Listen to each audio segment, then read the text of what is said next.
এখানে আতপ আর সিদ্ধ চাল একসাথে ভিজিয়ে রেখেছিলাম, আর এখানে হচ্ছে মাসকালাই, আর সাথে ছিল কিছুটা বুটের ডাল আর মটর ডাল একসাথে সারা রাত ভিজিয়ে তারপরে সকালবেলা এটা আমি নিয়েছি, এটা ব্লেন্ডারে ভাঙাবো।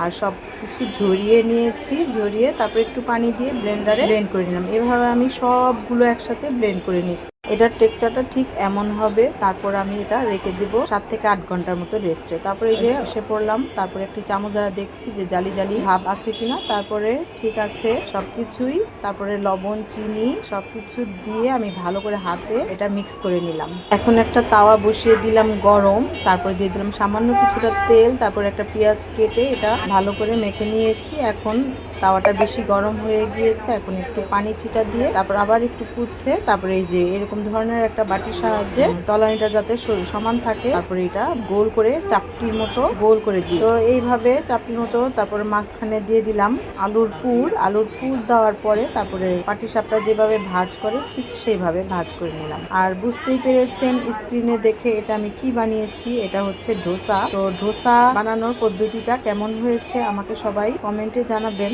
আজকের মতো এখানেই বিদায় নিচ্ছি। আসসালামু আলাইকুম।